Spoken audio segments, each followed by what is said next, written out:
जय श्री कृष्ण भक्तों, आपका स्वागत है भागवत महापुराण की गाथा में। हम चतुर्स्कंद 29वां अध्याय का पान कर रहे हैं। वसुदेवं सुतं देवं कंसचारूरमर्दनं देवकी परमानंदं श्रीकृष्ण वंदे जगद्गुरु। श्री कृष्ण शरणं गोपाल शरणं, श्री कृष्ण शरणं गोपाल शरणं। मेरे बांके बिहारी नंदलाल शरणं, मेरे बांके बिहारी नंदलाल शरणं। श्री कृष्ण शरणं गोपाल शरणं, श्री कृष्ण शरणं गोपाल शरणं। मेरे बांके बिहारी नंदलाल शरणं, मेरे बांके बिहारी नंदलाल शरणं। श्री कृष्ण शरणं गोपाल शरणं, श्री कृष्ण शरणं गोपाल शरणं। मेरे बांके बिहारी नंदलाल शरणं, मेरे बांके बिहारी नंदलाल शरणं। श्री कृष्ण शरणं गोपाल शरणं, श्री कृष्ण शरणं गोपाल शरणं। मेरे बांके बिहारी नंदलाल शरणं, मेरे बांके बिहारी नंदलाल शरणं। श्री कृष्ण शरणं गोपाल शरणं, श्री कृष्ण शरणं गोपाल शरणं।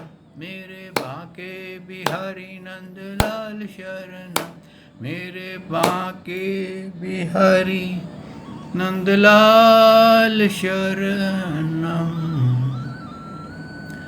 बोल भगवान श्री कृष्ण की जय, श्री नंद के लाला की जय, हे देवकी नंदन श्री कृष्ण की जय, हे द्वारकाधीश भगवान श्री कृष्ण की जय।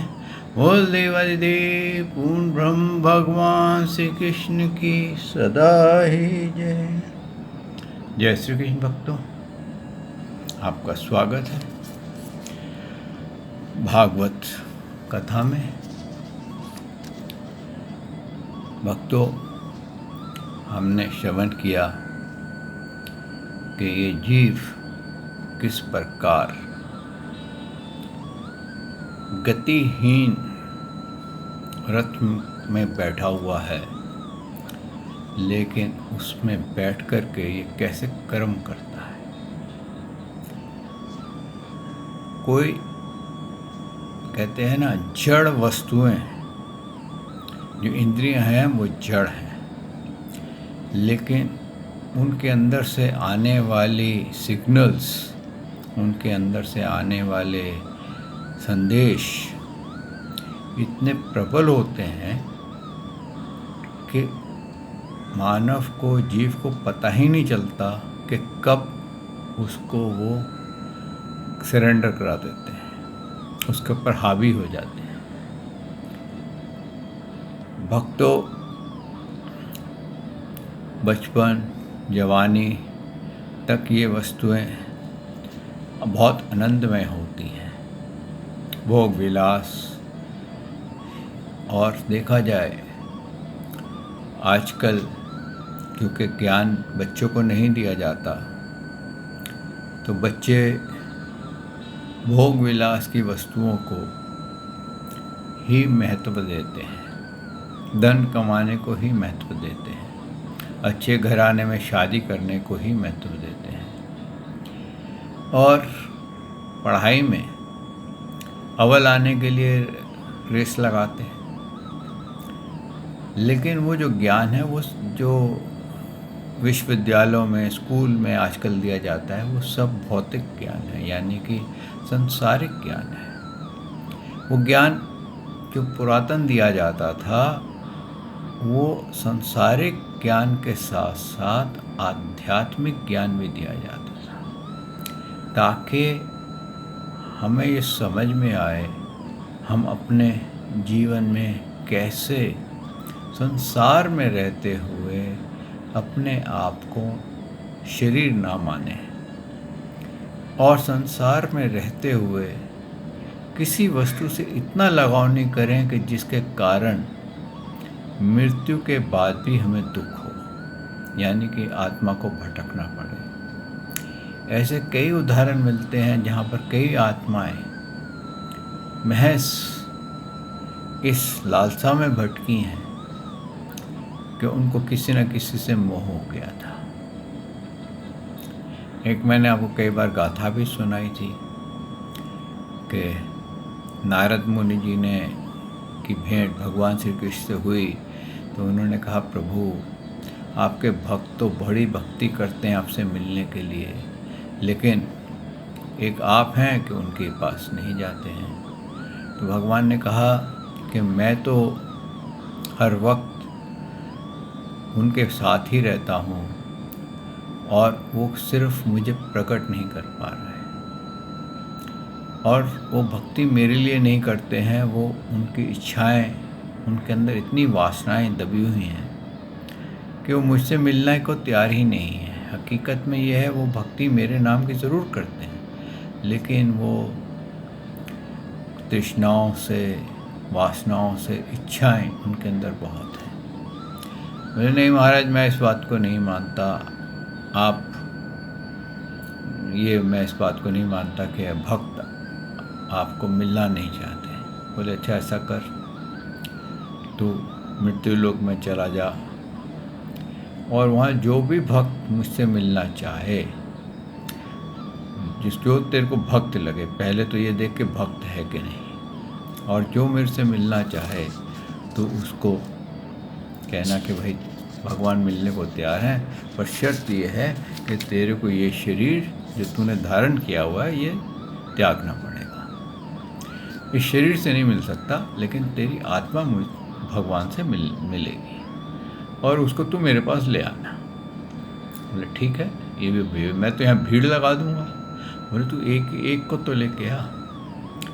नीचे आए, क्या देखते हैं कि एक किसान हल जोत रहा है और बीज फेंक रहा है, श्री कृष्णम श्री कृष्णम, भगवान श्री कृष्ण के भजन गा रहा है और बड़े आनंद से कार्य कर रहा है।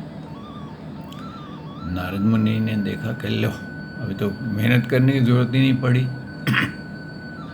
ये तो यहीं मिल गया। इससे बड़ा भक्त कौन होगा जो अपना कर्म करते हुए भगवान का नाम ले रहा है।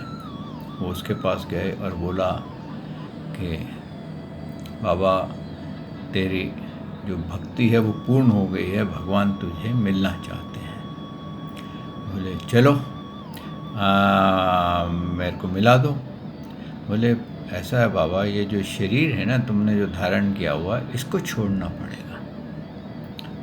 तो नारद मुनि ने जब ये कहा तो किसान बोला,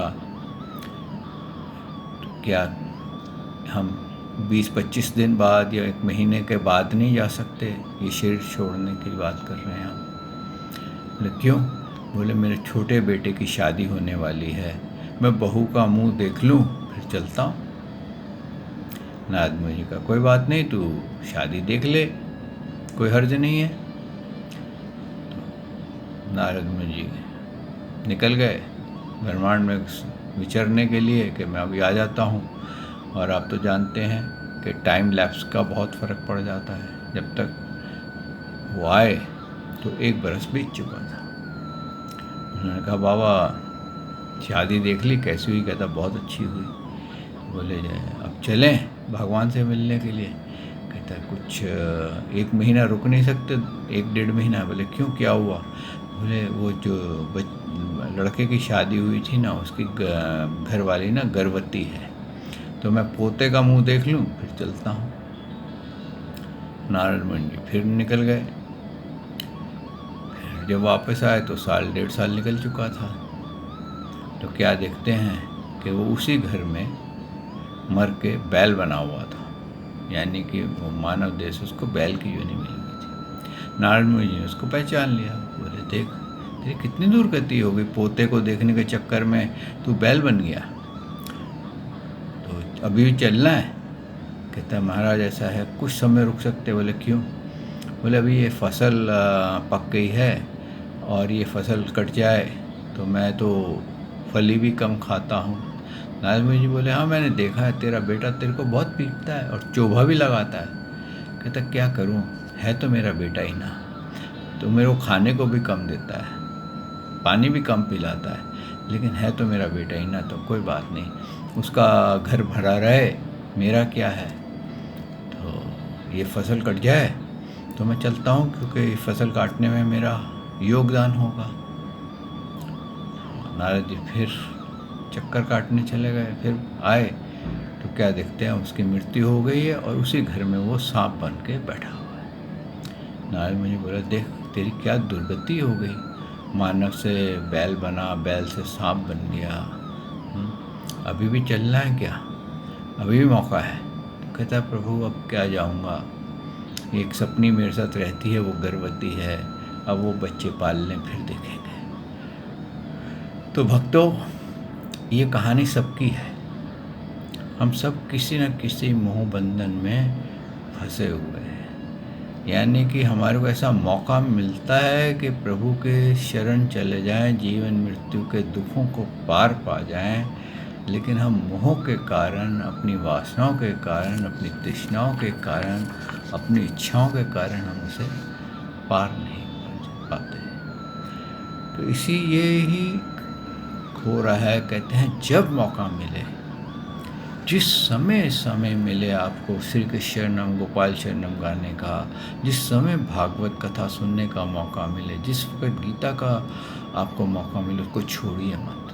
ये मत कहिए कि नहीं आ रहे वो तो रोज़ होती है, मैं कल देख लूँगा, नहीं, उसी वक्त देख लीजिए। क्या पता आपका अगला पल आपके पास है या नहीं है। क्यों कहते हैं ना, पल की खबर नहीं और समान 100 वर्ष का। आइए भक्तों इस भागवत को आरंभ करते हैं। सच्चिदानंद रूपाय विश्वोत्पत्ते आदि हेतवे तापत्रय विनाशाय श्री कृष्णाय वयं नमो नमः, श्री कृष्णाय वयं नमो नमः, श्री कृष्णाय वयं नमो नमः, श्री कृष्णाय वयं नमो नमः, श्री कृष्णाय वयं नमो नमः।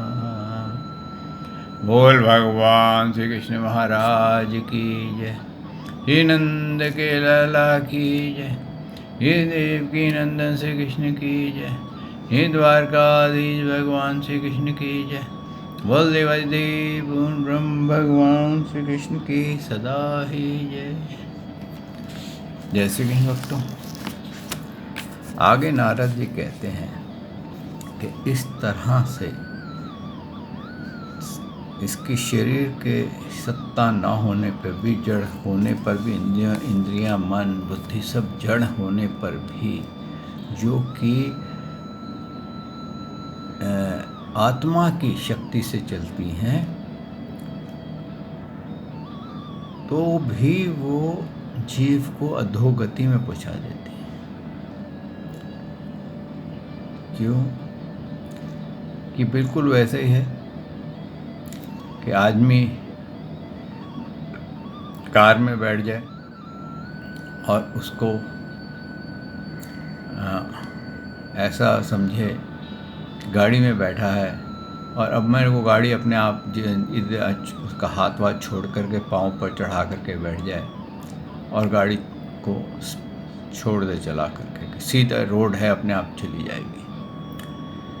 लेकिन वो कुछ समय बाद गाड़ी लेफ़्ट राइट या कहीं जा कर के टकराएगी, टूट जाएगी और वो भी उसकी मृत्यु भी हो जाएगी। इसी प्रकार से जब हम इंद्रियों का कंट्रोल छोड़ देते हैं, मन का कंट्रोल छोड़ देते हैं, मन हमें जब कंट्रोल करने लग जाता है, वो बिल्कुल उसी तरीके से है जैसे कि घोड़ा की जो लगाम है आपने छोड़ दी।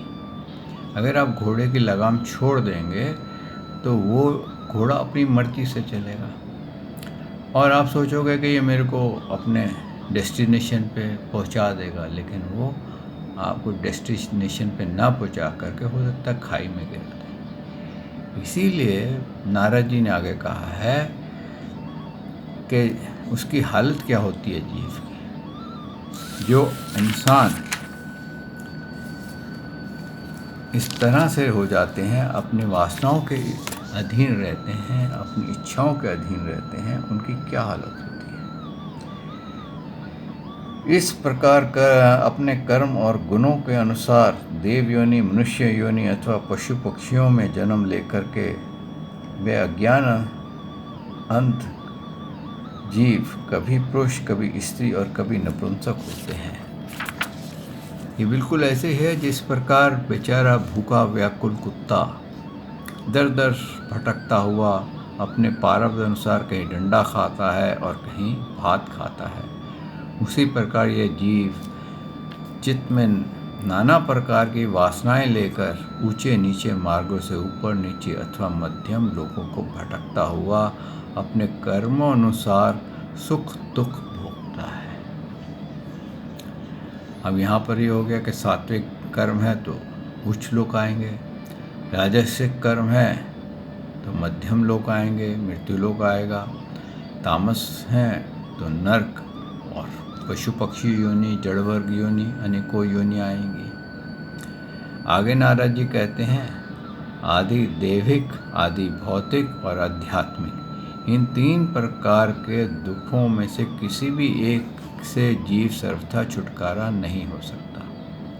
यदि कभी वैसा जान पड़ता है तो वह केवल तत्कालीन निवृत्ति ही है। वह ऐसा ही है जैसे कोई सर पर भारी बोझा ढो करके ले जाने वाला पुरुष उसे कंधे पर रख ले। इसी तरह सभी प्रतिक्रिया दुख निवृत्ति जाननी चाहिए। यदि किसी उपाय से मनुष्य को एक प्रकार से दुख से छुट्टी पा जाता है तो दूसरा दुख आकर उसके सिर पर सवार हो जाता है। देखिए कैसे कितनी बड़ी बात है कि अगर कोई मान लीजिए कोई आपका बिजनेस या कोई कार्य आपका सफल हो जाता है, वो जब सफल होता है तो हो सकता है आपके शरीर में कोई प्रॉब्लम आ रही, कोई ऐसे दुख आ जाए कि आपको पता ही ना हो। तो एक दुख से छूटता है और सोचता है मैं सुखी हो गया, सामने दूसरा दुख आ जाता है। शुद्ध हृदय नरेंद्र जिस प्रकार स्वप्न में होने वाले सपनांतर तक उस स्वप्न से सर्वथा छूटने का उपाय नहीं है, उसी प्रकार कर्म फल भोगों से सर्वथा छूटने का उपाय केवल कर्म नहीं हो सकता, क्योंकि कर्म और कर्म फल भोग दोनों ही अविद्या युक्त होते हैं। जिस प्रकार स्वप्न अवस्था में अपने मनोमय लिंग शरीर से विचरने वाला प्राणी स्वप्न के पदार्थों को न होने पर भी भासता है, उसी प्रकार ये दृश्य पदार्थ वस्तुतः न होने पर भी जब तक अज्ञान निद्रा से नहीं टूटता बने ही रहते हैं और जीव को जन्म मरण स्वरूप संसार से मुक्ति नहीं मिलती। अतः इसकी अत्यंतिक निवृत्ति उपाय एकमात्र अज्ञानता ही है। इसमें इन्होंने बिल्कुल क्लियर कर दिया। अगर जैसे कई बार हमसे एक सपना देखते हैं, वो सपना भी समाप्त होता है, दूसरा सपना शुरू हो जाता है, लेकिन उससे हमारे को छुटकारा कब तक नहीं मिलता, जब तक हमारी नींद नहीं टूटती। लेकिन हम सपनों में कई बार घबरा रहे होते हैं, कई बार खुश हो रहे होते हैं, कई बार भाग रहे होते हैं, कई बार कई चीज़ों व्याकुल हो रहे होते हैं, लेकिन हम सपने से बाहर नहीं आ सकते। ऐसे ही ये कर्मों का जो खेल है, सात्विक, तामस और राजस, ये खेल ऐसा है कि आपको जीवन में ये बाहर नहीं निकलने देगा। क्यों? कि आपकी निद्रा नहीं टूटेगी। निद्रा क्यों नहीं टूटेगी? क्योंकि आपको ज्ञान नहीं है, आपको मार्ग नहीं मालूम कि कैसे इस निद्रा टूटेगी, क्योंकि आपने कोई उठने का टाइम फिक्स नहीं किया हुआ, आपने कोई अलार्म नहीं लगा रखा कि ये मेरे को उठा दे। और जब अलार्म बजते हैं बाल सफ़ेद होने का, आँखें कमज़ोर होने का, दांतें खराब होने का, मुंह पे झुर्रियाँ पड़ने का, शरीर में पीड़ा होने की, तो हम जागते नहीं हैं। वो अलार्म बज बज बज बज करके बंद हो जाते हैं और क्या होता है, अंत हो जाता है फिर दूसरी तरफ। इसी आगे उन्होंने ही आगे कहा है, राजन, जिस अविद्या के कारण परमात्म रूप आत्मा को वह जन्म मरण अनर्थ परंपरा प्राप्त होती है, उसी निवृत्ति के गुरु स्वरूप श्री हरि से दृढ़ भक्ति होने पर हो सकती है। यानी कि अगर हम भगवान श्री कृष्ण की शरण चले जाएं, हम भगवान की भक्ति करने लग जाएं, तो ही वो जो गहरी निद्रा जिसमें हम सोए हुए हैं उससे हमें छुटकारा मिल जाएगा, हम उससे जग जाएंगे। और एक बार हम जग गए तो फिर हम दोबारा वो समझ जाएंगे कि ये जो हो रहा था सपना है, फिर हम सोएंगे नहीं। तो जगने के बाद हमारे को भगवान का साक्षात्कार हो जाएगा और ये हम स्वप्न देश से, ये सपनों के संसार से हम मुक्त हो जाएंगे, यानी कि जीवन मृत्यु से हम मुक्त हो जाएंगे। आगे क्या कहा उन्होंने, राजर्षि, ये भक्ति भाव भगवान की कथाओं के आश्रित रहता है। अब ये कैसे मिलता है भक्ति भाव, ये कैसे भगवान के उसमें प्रेम होता है, तो उन्होंने कहा है कि भक्ति भाव भगवान की कथाओं के आश्रित रहता है, इसलिए जो श्रद्धापूर्वक इन्हें प्रतिदिन सुनता या पढ़ता है उसे बहुत शीघ्र ही इसकी प्राप्ति हो जाती है।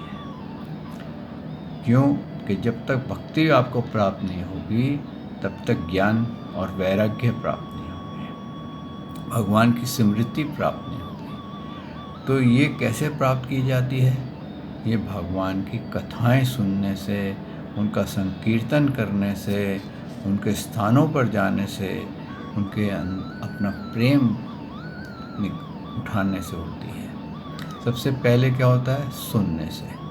जब आप श्रवण करते हैं, मान लीजिए आजकल कई आप भागवत सुनते हैं, वृंदावन धाम का बहुत बढ़िया सुनते हैं कि वहाँ भगवान रास करते हैं, वहाँ भगवान की ऐसी लीला होती हैं, वहाँ बांके बिहारी जी का मंदिर है, वहाँ पर ऐसी सत्य घटना होती हैं, सब आप सुनते हैं। तो आपके मन में क्या होता है, इच्छा होती है कि मैं वृंदावन जाऊँ। तो अब आपने क्या करा, आपके श्रवण उससे भक्ति ने जन्म लिया। किससे लिया, सुनने से। अब हृदय ने उसको आनंद लेना शुरू किया भक्ति का कि चलो वृंदावन जा कर के देख के आए। आँखें जो हैं वो कहती हैं वृंदावन धाम देखने में ऐसा होगा, ऐसा होगा, ऐसा है, ऐसा है। अब आपका मन इतना विचलित हो गया, आप वृंदावन धाम चले गए। वहाँ पर आपके साथ कुछ ऐसी घटना हो गई कि प्रभु का कुछ चमत्कार हो गया, आपने कहा बड़ा मज़ा आया। लेकिन अगर ऐसी घटना हो गई कि किसी ने आपका पर्स मार लिया और आप दुखी हो गए, तो आप कहोगे क्या यहाँ पर आके फंसा दिया मेरे को, यहाँ तो कुछ भी नहीं है, सब तरफ गंदा ही गंदा है। ऐसे ही कहते हैं कि दो भक्त वो वृंदावन गए, एक गया कहता अरे कहाँ तुम ले आए यार, हर गली में गंदी गंद पड़ा है, कुल्हड़ फेंके हुए, कोई कुछ है, नालियाँ बह रही हैं। और दूसरा भक्त कहता है तूने देखा नहीं भगवान की पोशाक कितनी सुंदर थी, भगवान का रूप कितना सुंदर था। अब दोनों ही देखा जाए तो दोनों ही वहाँ पर भगवान के दर्शन करने गए। एक ने वहाँ गंदगी देखी, एक ने भगवान का रूप देखा, उसको गंदगी नज़र नहीं आई, और जिसने गंदगी देखी उसको भगवान का रूप नज़र नहीं आया। तो हमारे अंदर श्रद्धा कैसी है, वो सर्वप्रथम हमें पता चलना चाहिए कि हम किस श्रद्धा से आए हैं। अगर आपके अंदर श्रद्धा भगवान को देखने की है, भगवान से मिलने की है, आप भगवान के दर्शन करेंगे। अगर आपको स्थान देखने की है कि ये कैसी जगह है, पिकनिक के लायक है नहीं है, वहाँ पर फिर आपको कई त्रुटियाँ नज़र आएंगी। तो इसी प्रकार से क्या है कि जब भक्ति उत्पन्न होती है वो आपको भगवान के धामों में लेके जाती है, और जब भगवान के धाम में लेके जाती है तो आप जब भगवान के रूप का दर्शन करते हैं, उनके श्री विग्रह का दर्शन करते हैं, तो आपके अंदर फिर ज्ञान की भूख लग जाती है कि मैं इनके बारे में जानूं, इनकी लीलाएं जानूं, ये कैसे कार्य करते हैं, क्या क्या इनकी लीला हैं, कैसे मुक्ति देते हैं, कैसे मैं इनको प्राप्त कर सकता हूँ, इतने भक्तों ने प्राप्त किया है तो मैं क्यों नहीं कर सकता। तो फिर वो जब भी ज्ञान जागता है तो ज्ञान के साथ आपको अंदर वैराग्य प्रकट हो जाता है कि मेरे को ये जो रुकावट है, ये बादल है जो मेरे और इनके बीच में है, वो संसारिक पदार्थ है। तो आप उन सांसारिक पदार्थों को हल्के हल्के वैराग्य के शस्त्र से उसको काटना शुरू कर देते हैं और फिर आपको स्मृति आ जाती है कि मैं तो आत्मा हूँ, मैं तो भगवान का ही अंश हूँ, भटका हुआ था। यही उन्होंने कहा है कि ये कब होता है, जब आप प्रतिदिन भगवान की कथाएं पढ़ें, प्रतिदिन गीता पढ़ें, प्रतिदिन आप भगवान के अपलोड्स ये सब सुने और तब जा कर के आपको इसकी प्राप्ति होती है भक्ति की। लेकिन अगर आप सोचें कि बस एक बार सुन लिया और मेरे लिए बहुत है, बस ये भागवत पढ़ ली, फिर कोई और लीला चरित्र पढ़ लिया, कुछ और जान लिया, तो उसी में हम भटक जाएंगे। सर्वप्रथम क्या है कि हमें ये जानना आवश्यक है कि हम किसकी पूजा कर रहे हैं, किसकी पूजा कर रहे हैं और क्यों उसकी पूजा कर रहे हैं, उसकी पूजा से हमें क्या फल है। ये प्रश्न आप रखिए कि अगर हम इसकी पूजा करें तो हमें मृत्यु के बाद क्या फल मिलेगा। संसार के लिए मत करिए, मृत्यु के बाद क्या फल मिलेगा, क्योंकि ये तो आपको यकीन है कि भाई मरने के बाद आत्मा दूसरा जन्म लेती है, दूसरी जगह जाती है, दूसरे शरीर धारण करती है। तो इसलिए अगर मेरी मृत्यु हो तो मुझे इसके बाद क्या मेरे साथ क्या होने वाला है, तो मैं उसकी भक्ति क्यों ना करूं जिससे कि मेरे को ये शरीर धारणा करने से छुटकारा मिल जाए, यानी जीवन मृत्यु से मैं पार चला जाऊं। अगर मैं पार नहीं जा सकता तो जिसकी मैं पूजा कर रहा हूँ अगर वो मुझे पार नहीं ले जा सकता तो उसका क्या मेरे को लाभ होगा, वो मेरे को कहाँ तक लेके जाएगा। जब आप ये प्रश्न करेंगे तो आपके अंदर क्या होगा कि उस परमात्मा के प्रति आपकी श्रद्धा बढ़ जाएगी जो परमात्मा जीवन मृत्यु से पार लगाता है, जो सृष्टि से पहले था, आज भी है और उसके बाद भी है। श्री कृष्ण के प्रति आपके अंदर श्रद्धा भक्ति बढ़ जाएगी। अगर आपके अंदर कहते हैं ना, आप श्री कृष्ण शरणम गोपाल शरणम मेरे बाके बिहारी नंदलाल शरणम गा रहे हैं और आपको आनंद नहीं आ रहा, तो इसका मतलब आप कहीं पर सांसारिक पदार्थों में अटके हुए हैं। ऐसा हो ही नहीं सकता कि अगर आप श्री कृष्ण शरणम गोपाल शरणम गा रहे हैं, श्री कृष्ण का नाम ले रहे हैं, उसमें आनंद ना हो, क्योंकि श्री कृष्ण शब्द ही आनंद है, उनका नाम ही का मतलब आनंद है। हाँ, कहते हैं ना जैसे कि नींद की गोली खाते हैं हम तो निद्रा नहीं आए, तो इसका क्या मतलब है, इसका मतलब हमारे दिमाग में कुछ ऐसी परेशानी है कि नींद की गोली हमें असर नहीं कर रही है। ऐसे ही जब हम श्री कृष्ण का नाम लेते हैं और हमारे को आनंद नहीं आता है और हम भटकते हैं इधर से उधर दूसरे धर्मों में दूसरी तरफ, तो ये जान लेना चाहिए कि हमारा अंदर अंतःकरण में कुछ ऐसे प्रश्न उत्तर चल रहे हैं, ऐसा मिसअंडरस्टैंडिंग चल रही हैं, ऐसे प्रश्न उत्पन्न हो गए हैं जो हमारे को भगवान से दूर लेके जा रहे हैं, जो हमें आनंद से दूर कर रहे हैं। तो उनका समाधान कीजिए। आपको क्या परेशानी है, भूत भविष्य की परेशानी है तो उसको आप निवारण कीजिए उसका, और कोई परेशानी उसका निवारण कीजिए। जब आपका मन शांत होने लग जाए, शांत हो रहा हो और आप उस समय श्री कृष्ण शरणम गोपाल शरणम का उच्चारण करेंगे तो आप आनंदित रहेंगे। यहाँ तक भी कहते हैं लोग कि आप अगर कष्टों में भी भगवान श्री कृष्ण का उच्चारण करेंगे, श्री कृष्ण शरणम गोपाल शरणम गाएंगे, तो यकीन मानो भक्तों वो कष्ट को सहने की शक्ति आपके अंदर आ जाएगी। आप बड़े सरलता से उस कष्ट को पार कर जाओगे और आपको लगेगा भी नहीं कि ये कष्ट है। इसीलिए कहते हैं भगवान श्री कृष्ण की भक्ति मिलनी बहुत कठिन है, लेकिन जिसको मिल जाती है वो भाग्यशाली पुरुष। एक जन्म इस पहले तो भगवान कहते हैं एक ही जन्म में उसको पार लगा देता हूँ, लेकिन किसी कारणवश उसका कुछ रह गया कुछ ऐसे कर्म रह गए कि मरते समय उसके कुछ ऐसे कर्म रह गए कि वो मोक्ष से भटक गया अंत समय पे, तो फिर मैं उसको दोबारा उस घर में जन्म देता हूँ जहाँ पर भक्ति, मेरी भक्ति होती है, और फिर मैं उसको भक्ति किसे उसको समाधि में ले जाता हूँ और उसको जीवन मृत्यु से पार लगा देता हूँ। आइए भक्तों, आज वाणी को यहाँ विश्राम देते हैं। कल प्रभु ने चाहा तो मैं आपकी सेवा में फिर हाजिर होऊंगा। और आइए, भगवान श्री कृष्ण का नाम जितना जाप कर सकते हैं उतना कीजिए, क्योंकि ये मानव देह का, ये मानव जीवन का बहुत बड़ा फल है कि हम भगवान श्री कृष्ण का नाम लेते हैं। और कलयुग में तो नाम आधार है, जितना नाम लेंगे चाहे कहीं भी हों, बस श्री कृष्ण शरणम गोपाल शरणम गाते रहिए और आनंद करते रहिए और किसी वासनाओं से आप मुक्त हो जाइए।